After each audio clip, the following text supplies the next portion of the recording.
मेरे। ना मैं भूखी हूँ, ना मैं प्यासी हूँ, मैं पैदाइश से तृप्त हूँ, कोई तृष्णा नहीं है मुझे।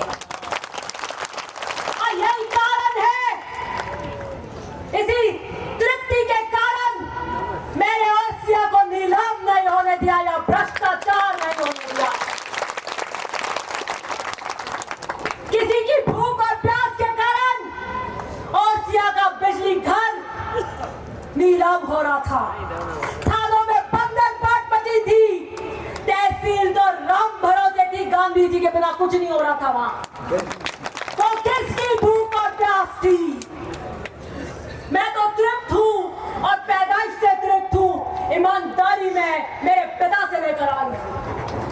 और बीजेपी का भी आम व्यक्ति ये कहता है, अनेकों सर्वे होते हैं, सबने एक बात कही, चाहे उन्होंने बीजेपी से लिया हो, कि जो भी को एक बात तो कहनी पड़ेगी कि 100% ईमानदार है दिव्या मदेना, 100%। कि हम लोग बीजेपी के सही, लेकिन भ्रष्टाचार नहीं होने दिया, ना खाऊंगी ना खाने दूंगी, ऐसे कालजा फड़फड़ीच करता है अधिकारियों का यहाँ ऐसे। पुलिस केस हो जाता है कोई नोटों वोटों का, जाते हो आप, कह दो कुछ कर लो, हो गया बाबू जी माफ करो, बस शेर नहीं नठा पड़ जाती मार तो ऐसा सितारा उतार दे।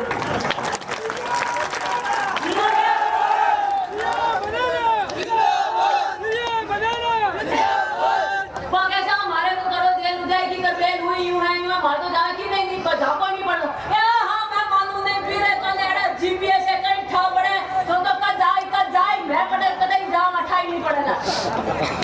मैंने आसिया के अंदर 101% भ्रष्टाचार के ऊपर अंकुश लगाया और किसानों का राज स्थापित किया, और किसानों की बेटियां भूखी प्यासी नहीं होती। और जो बेटियों को घेरते हैं उन्हें जमाना देख रहा है, जमाना देख रहा है। मर्यादा को तार तार कर जो कर रहे, समय लिखेगा उनका भी अपराध।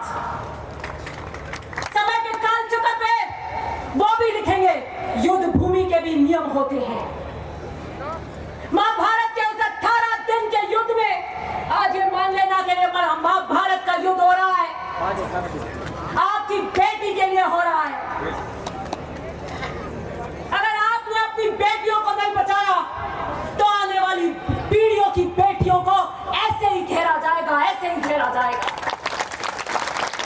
आने वाली पीढ़ियों की बेटियां कभी खड़ी नहीं होगी, वो कहेंगी एक खड़ी हुई थी मारवाड़ की धरती में दिव्या मदेना, कैसे घेरा था उसको मर्यादा से, अमर्यादित शब्दों के बाण मारे थे, लेकिन वो अभिमन्यु की तरह खड़ी रही, उसने चक्रव्यूह तोड़ा।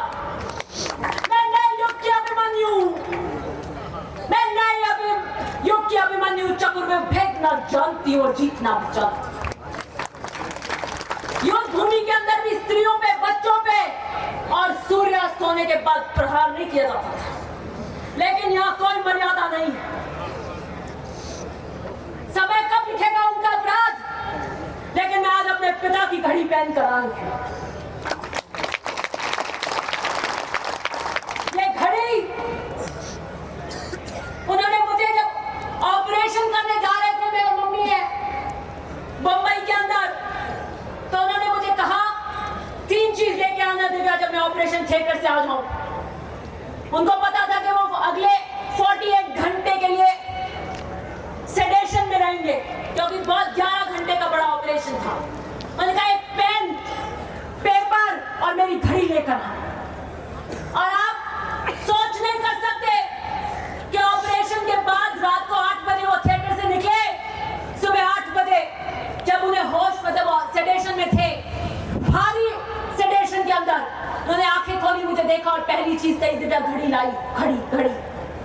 और मैंने उनको घड़ी उनकी कलाई पे पहनाई। या आईसीयू के अंदर फिर उन्होंने अपनी नींद में ऐसे पेन पे लिखा और नर्स को लिख रहे थे, नर्स ने कहा घड़ी साइड में बांध देती हूँ। उन्होंने कहा नहीं सिस्टर, ये घड़ी है समय के इस चक्र पे, और सेडेशन में थे, इसकी एक होलिस्टिक अप्रोच होती है, मतलब इसकी एक संपूर्ण रूप होता है इसका।